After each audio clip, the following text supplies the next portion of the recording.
Hey guys, I'm going to teach you how to blur the background of your photo with your DSLR in under 3 minutes. So today I'm just going to show you real quick how to get this effect. I'm not going to explain how it works. If you do want to learn more in depth how it works, check out my other videos. For now, I'm just going to explain how we can get this effect real quick. So the first step is going to be to zoom in. So the wider that you are with your lens, the harder it's going to be to get that blurred effect. So I'm actually going to take this photo at around 80 millimeters. You can choose whatever you want, but you will notice the further you zoom in, the easier it's going to be for you to blur the background. Step 2, go on auto ISO. That's just for this exercise, not something that I normally want you to be on, but just to speed things up and show you the effect of this real quick, auto ISO so we don't have to worry about it.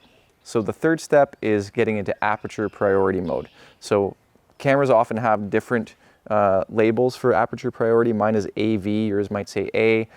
Check the manual if you're not quite sure, but get into aperture priority, and what that's going to do is going to let us just change the aperture, and the camera is going to change the rest of the settings for us, but we're going to control the aperture. So start changing your dial here and you'll see that the numbers will start to change, and what we want to do is we want to get to the lowest number that we can. So on my lens, that means I can be at f4, and that's the lowest number I can get to. So that's where you want to be as well.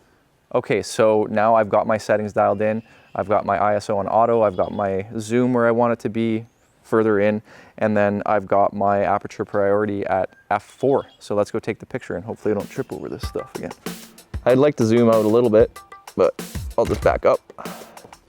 As you can see, the background is almost completely blurred. We can't really see what's going on. We can see that there's something blue back there, which is a tarp, but other than that, it's nice and blurred, and this is the effect that we want to achieve. So now what I'm going to do is get you guys to change your dial all the way to the other side. So if you were turning left before, turn right now, and I've get to the highest number you can, which for me is f22. And what that's going to do is it's going to give us more depth of field, larger depth of field, and we're going to see more detail in the background. So I'm at f22. I'm going to take the picture and see what happens.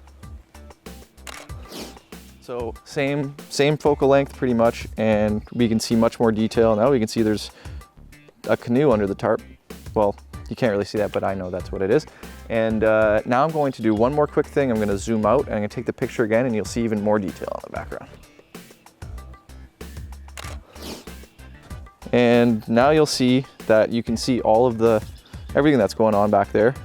So there's a few different things that we want to really focus on. The biggest one is always going to be the f-stop number, but that zoom will definitely play a factor as well. So this is a really good place to start if you do want to get that blurred background, or if you want to go the other way and get that large depth of field. But if you do want to learn more in depth, check out my other videos. There's lots of good stuff on there. Thanks a lot, guys, and I'll see you next time.